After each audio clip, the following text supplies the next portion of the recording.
Black Hill Energy, heating homes across County Armagh. Fill up your tank for a rainy day with County Armagh's fastest growing fuel company. For latest prices, visit our website at www.blackhillenergy.net or call us today on 028 38 344 223. Black Hill Energy, Ansborough Industrial Park, Lurgan. I have to admit, at the start, we weren't too sure how we were going to do this here. But people stepped up to the plate and it took its own life once it started. We always try to look at the positive things for Jodie because, there is a lot, the challenges she has. We were concentrating on people who were working, self-employed and who would have went from earning a wage to nothing. It suits her, and I can't think of any better way to fight this COVID, as they say. So we set up a sewing circle. I don't know how you describe it, but they went to work like a cottage industry, and they started producing scrubs.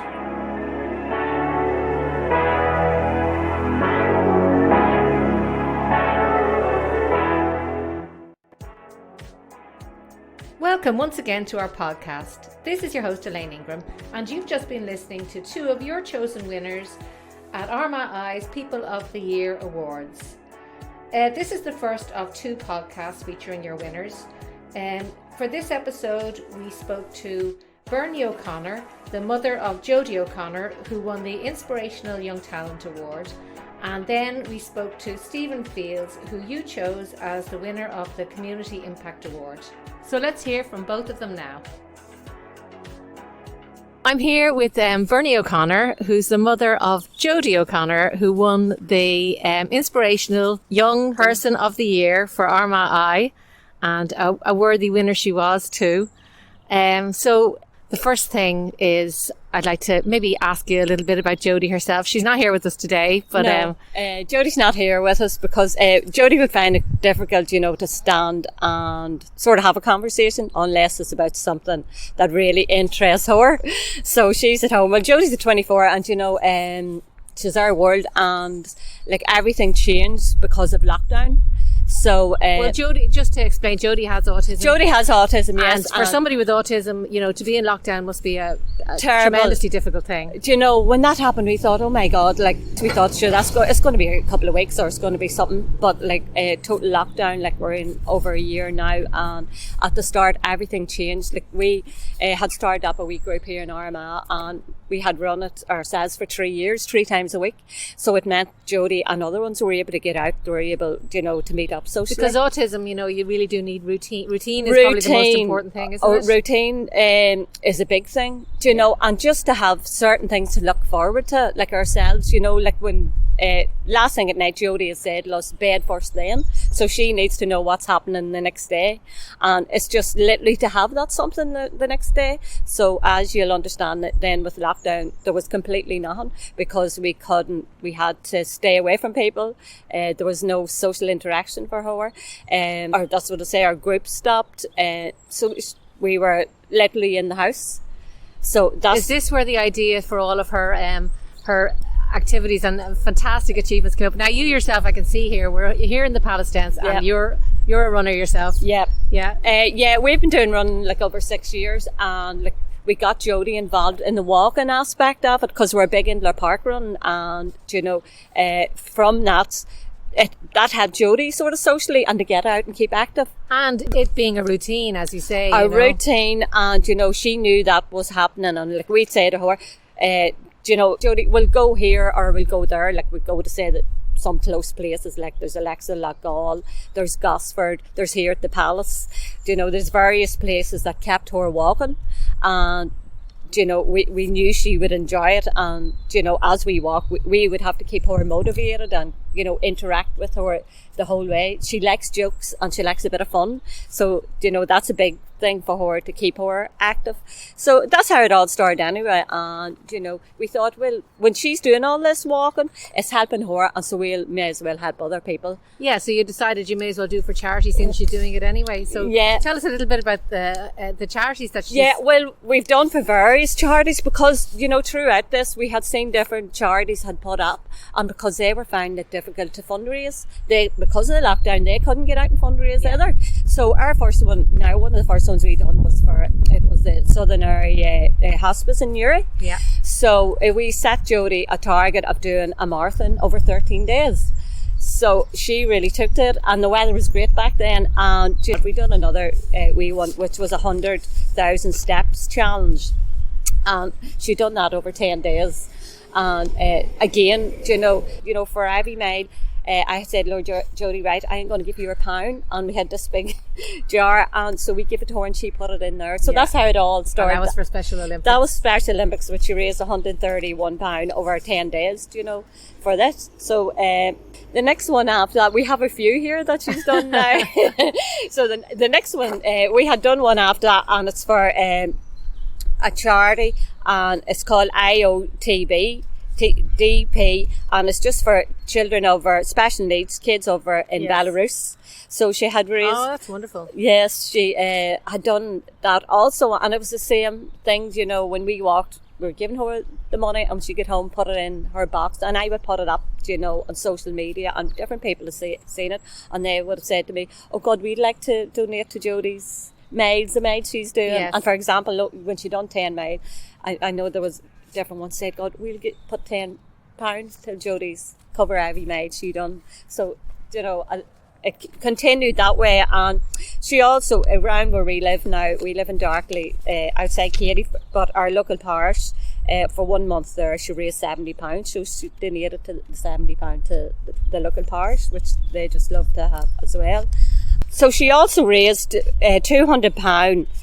That was putting away 50p for every mile. Yes, I was reading about that. So she covered 400 miles for that one, and you know, that's what got that up to £200. But we also done a raffle which was donated by Linwoods here locally, and we added that up, and that was a total of £380 that she handed over to Pip's Hope and Support Charity in Newry, and they were just delighted as well. Yeah, and she must be so proud of herself. How does she feel about receiving the award? You know, Jodie takes things in her stride, so she does. In her stride, literally? Literally, in her, she just gets on with it, you know, we just keep her motivated, and because there is nothing else for her, and because there is no services, which is very hard, and you know, she can't go and visit people, she can't go to like certain shops that she used to go to. She used to love to go to the library, the leisure centre, and all them things there. So it's been very difficult as well. Yeah. You know, because only we do get her out and do that, she would be stuck in the house all day.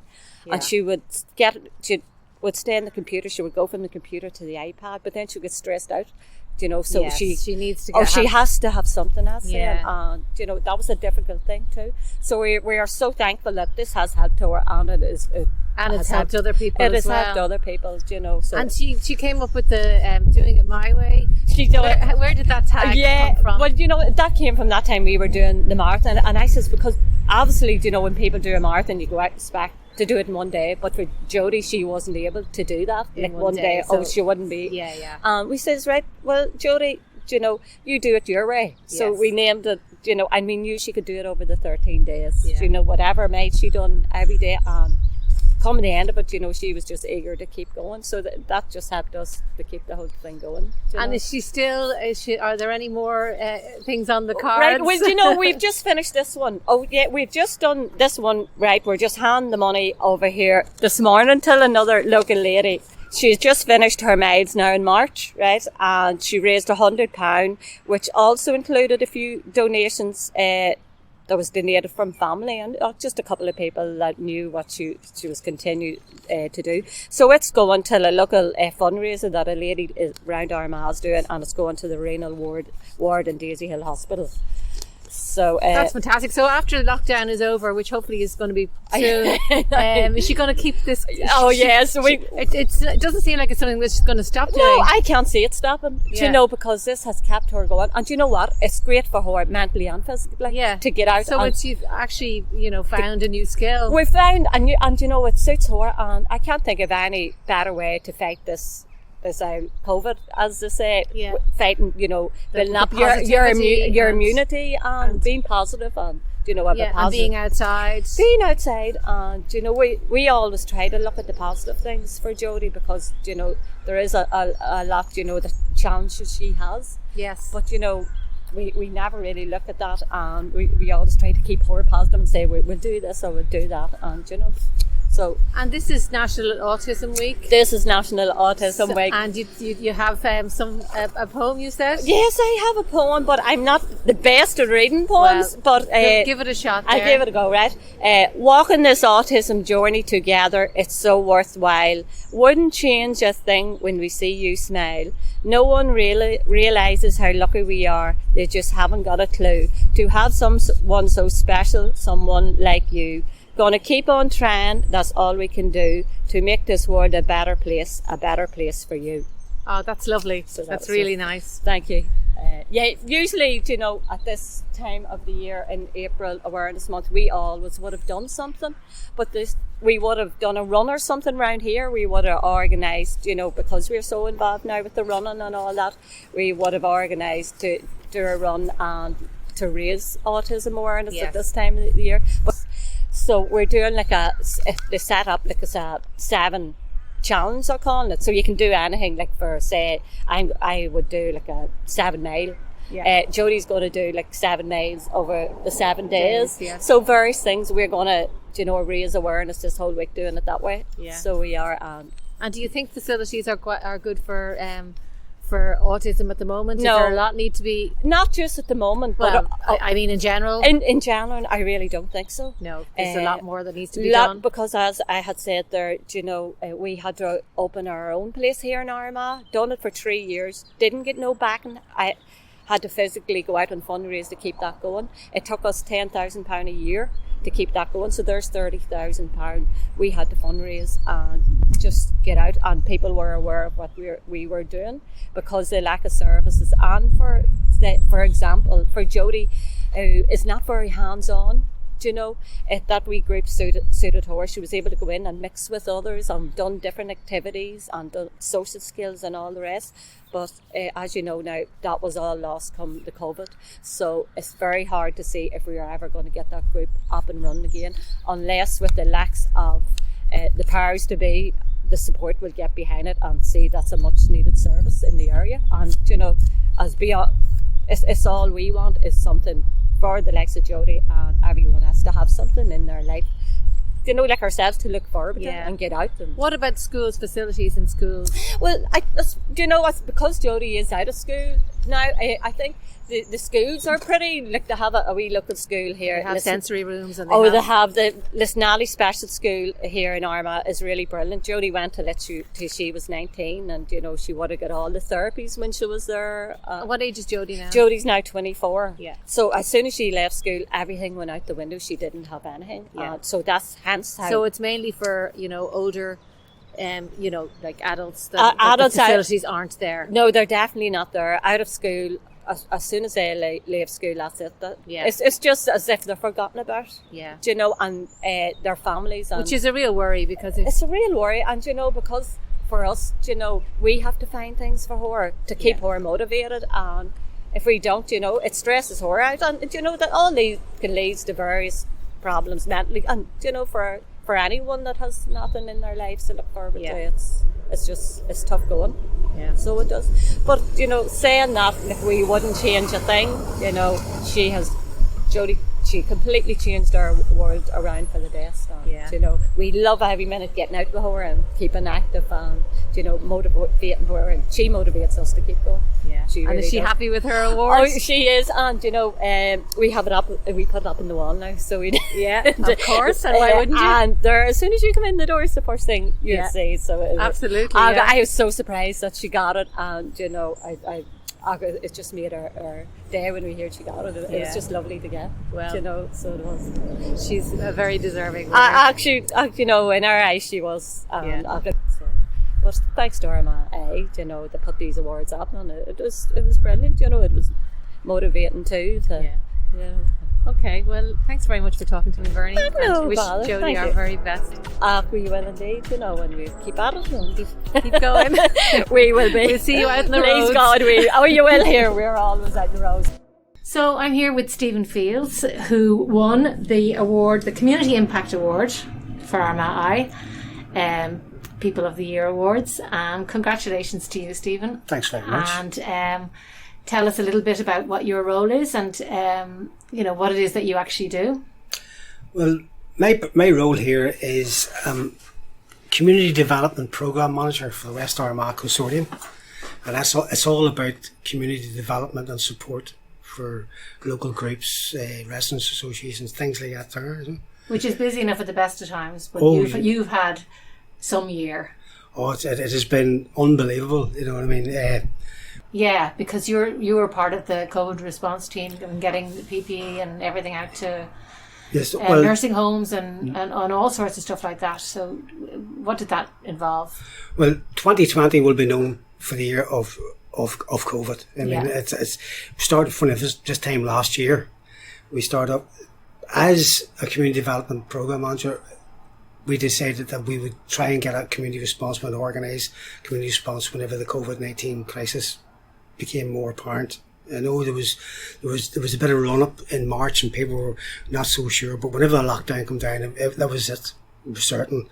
So the first thing we done was we organised a meeting with invited as many groups as possible from this part of the city here. And that would be sporting groups, leisure groups, all sorts of community.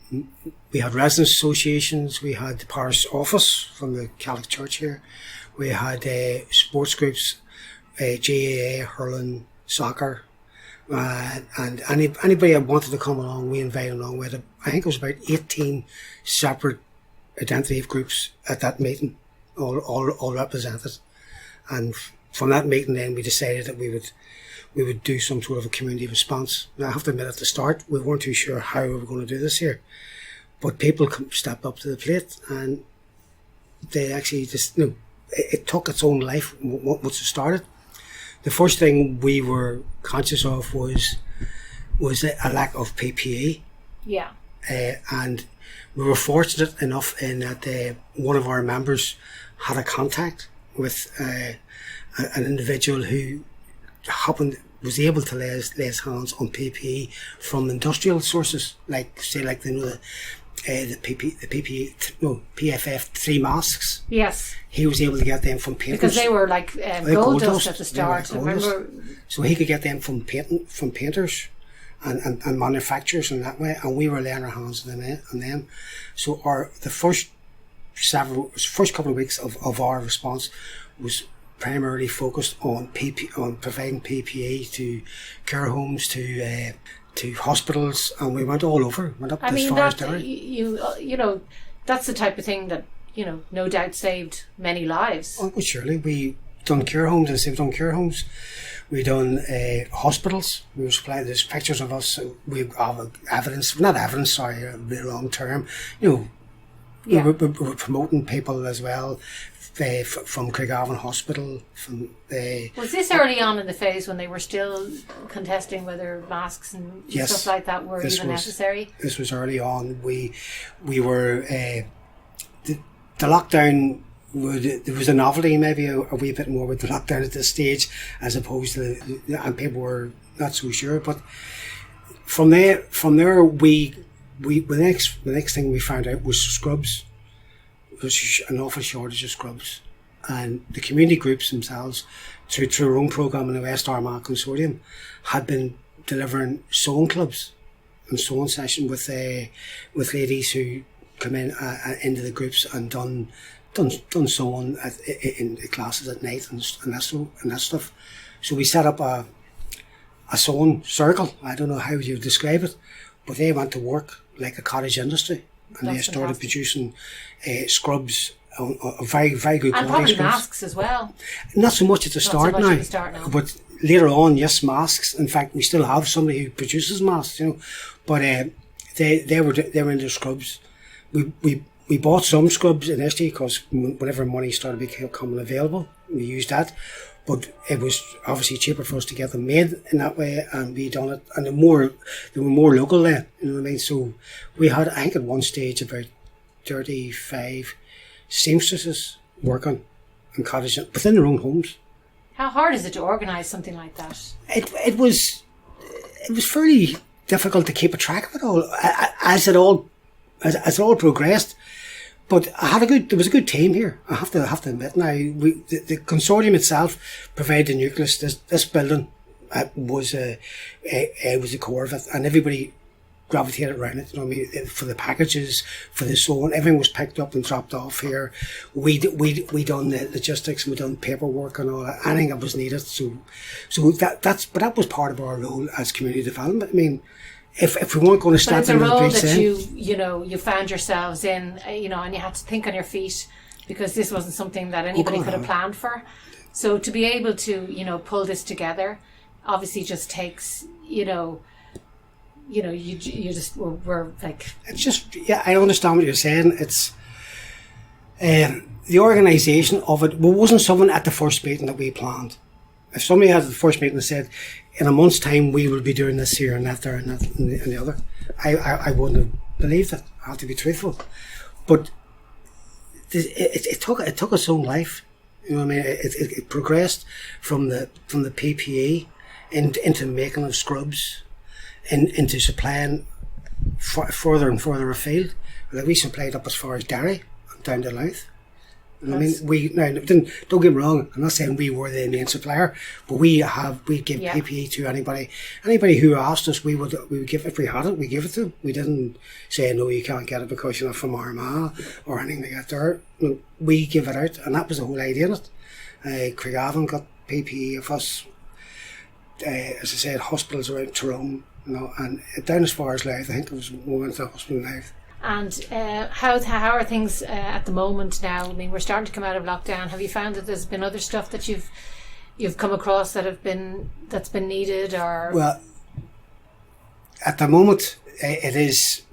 This lockdown is different from the first one. The first one, as I said, we end up then doing help packages, and our help packages weren't hampers. We didn't call them hampers.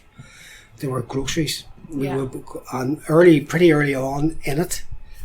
We actually decided that the people we were going to focus on had to be different from the normal. Because whenever we put out lists for people to say, like, who can we help? Invariably come back was pensioners, lists of pensioners and people on benefits and that there.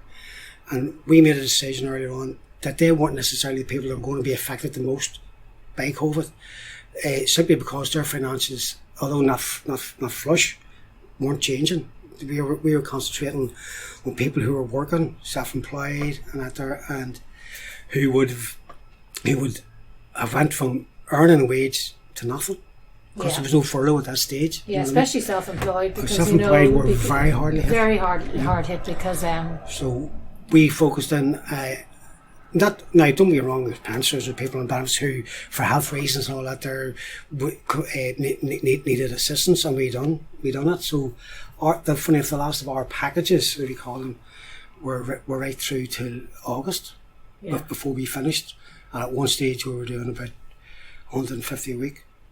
You know what I mean? Which for a small operation like what we weren't DFC, working through the council. This was also, in fact, the council come to us.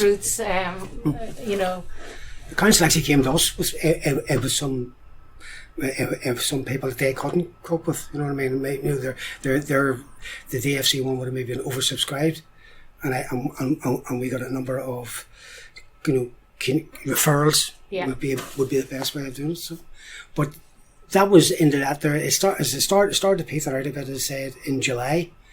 People started coming out of lockdown into August, but you could tell everybody knew it was coming again. You know what I mean? It wasn't, and this second lockdown has been different. It hasn't been the same focus. People have have knuckled down. They have observed the lockdown, but they've took advantage of going out and walking about and doing things like that. There, you see people say you see more cars on the road, and that's probably true. And you did the first time it was like a ghost town. Yeah, now everybody seems to be, but at the same time, people have to work and they have to work and that. At the beginning, at the first lockdown, I think everybody was staying at home and everything, and then when the financial things start to kick in, I know people working from home when they can work from home, but people have to go out and about and get on with their lives at some point. And I think in this lockdown, definitely you can see that. It was that was a different. But in the meantime, like in my own role as for the West Armagh Consortium, like we were trying to get programs back up and going again. And how has that been going? I mean, is there any hope in the near future? There was a brief gap around August. And we run things like Mugga Park dance and hop dance and whatever they call it. We got the young ones in, and we had them doing series of not exercise, but sessions where they could go out and dance. We've got a young girl here who's a dance studio, and we got her in to do us here. So things like that were starting. You're to come finding back. Ways around things that you could do. As long as they're outdoor and that there now. Outdoors and social sport-wise. Obviously not going to happen. We just have to wait. And we have a network. There's a network of community houses in Armagh, and they were closed. So there's nothing you could do about there. But that's where you do your arts and crafts and education classes. Like IT stuff for pensioners. And where we would have had IT classes going on for the West Ender group, which is a pensioners group affiliated of the consortium. They were all stopped, obviously, because they were at the highest risk category, Yeah. So, but now more and more people obviously moved online to Zoom. So now, as you can see, if you look behind it, you see that board there. It's filled with classes which are on Zoom. There'll be yoga classes, Zumba classes, right. Mental awareness classes and stuff and things like that there. So we're now delivering them through Zoom, chronic pain classes. Do you think a lot of that will continue after this is over? I know you'll be trying to get back to normal, to having proper classes, but at the same time, stuff like that, do you think there'll be a place for things like that, especially for people who aren't mobile maybe and who can't leave their homes for whatever other reason, but they can go online and do these courses? Yes, I'd still. One thing that's going to remain with us is Zoom. Yeah. It's not going to disappear. Zoom is the buzzword of the year. It will be, because even I can see us putting on classes and courses post-COVID, if I can use that term. Hopefully soon enough it'll be a reality. That will have to include Zoom. Yeah. Of some form, in order for you to reach your target audience, if you want to put it that way, and to increase your audience as well. There's only so much room you can have in an actual physical class as well. So you could have people. You could actually. It's quite possible to see a yoga class going on in the hall in there, right, which is being filmed, and somebody on Zoom is joining in. Yeah. And that could well be the and there's no reason why that can't happen in the future. It may not be the interaction between the instructor now and the Zoom, which is a Zoom class. Yes. It may be more of off-field looking in and seeing what's going on and participating, because obviously the instructor would be dealing with the people who are in the room and wouldn't be facing a computer or a camera. You yourself, Stephen, how did you start off in getting involved in all of this? Or community. I've been involved through local resident association for maybe more years than I care to remember, to tell you the truth. It's just always been a passion of yours. I've always been involved in community politics of some kind. You know what I mean? There depend as your own family way. Your focus may have been more, when the kids were young and things like that there and working, and not as much time. But I always was involved with the local community association and that there, and then progressed up into the consortium here, which is an umbrella group of community associations in Armagh, especially in the west of the city, which is the neighbourhood renewal area. Basically, that's the boundaries. That's why it's been through up, and I started to do a bit more work for them, and eventually I actually managed to get some funding to actually pay me to do the work. So I've been lucky enough now to have our programme funded by the big lottery, which unfortunately for us has now come to an end. But we will reapply, and try and keep the programme going. Yeah. And were you surprised when you got I was, the yes. awards? I'm sure you were delighted. I was. Yes, I'm sorry. I think it's a great honour, I have to admit now, you know what I mean? But I was surprised. I didn't expect it now. That's to be truthful. And I did find out that I had been nominated, obviously, you know what I mean? And I goes, what lies did you tell for that one? You know what I mean? But it's the way it goes. And you're definitely being modest now. But no, I was pleasantly surprised after that now. Yeah. Well, I mean, you do great work here, and you clearly helped an awful lot of people. Throughout your work in general, but I mean, particularly this year. Particularly this year. That PPE, I mean, who knows, how many lives have been saved just through that alone. But I have to admit, it was also gratifying because whenever we put the call out and the groups come together, and then initially you had things like vegetable producers who were left with, because of the way the lockdown started, who were left with tons of produce that they couldn't get rid of. The hotels weren't allowed to take, or not allowed to take them, weren't taking them because they couldn't serve meals and things like that there in restaurants. And that was our first But that's what it takes people like you. They gave us that there, and we started delivering them out to people. That's case, but that's sort of a perishable good. You were giving it to anybody that you could, rather than let them go to waste. You're going in there, you were giving the pensioners, you're giving it to everybody. But that became more organised as the lockdown came down, and we had initially at the start, supply was a big issue. But fortunately for us, we had a man on our group who owns a store. He I suppose I'll name him Benny O'Kane, and we were able to secure supplies through him and through his contacts, and at cost price. It was absolutely a gem at the time. No doubt about it. But it is definitely a huge community effort, and it takes people like you to bring it all together, because those perishable goods would be sitting there perished. If it weren't for the quick thinking and putting it together, and doing the groundwork. The consortium itself provided that sort of a core, nucleus to organise it. But I'm always conscious of the fact that I don't want to take credit for it all, because the people who come out and offered, like at one stage, I've been involved in community politics for years, right? And volunteers are always an issue. You have great people come forward as volunteers, but in this instance, we had volunteers, and we had more volunteers than we had roles for. Yeah. And the group that I know of, I'm sure you heard them volunteer now. I would work with them, and they asked me did I need from volunteers, and I says no, but I can give some to you. Which was a complete reversal of what would normally happen, because we went online as well, and we had people. We offered the people that they could actually register with us online.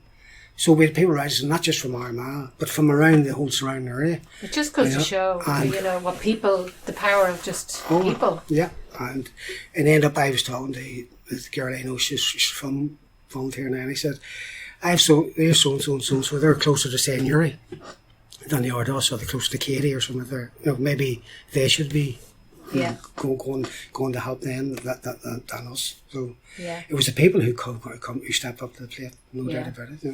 Well, that might be true, and it is true, but it also takes people like you to bring it all together, and you've done fantastic work for the community. So I want to just wish you a huge congratulations for your well-deserved award. Thanks very much. Okay, thanks, Stephen. Thank you. Thanks so much for listening, and I hope you enjoyed Bernie and Stephen's stories.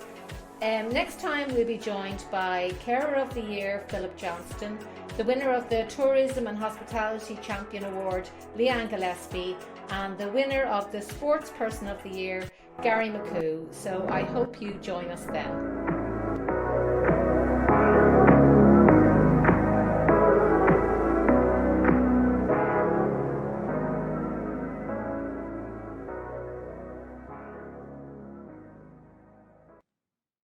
Black Hill Energy, heating homes across County Armagh. Fill up your tank for a rainy day with County Armagh's fastest growing fuel company. For latest prices, visit our website at www.blackhillenergy.net or call us today on 028 38 344 223. Black Hill Energy, Ansborough Industrial Park, Lurgan.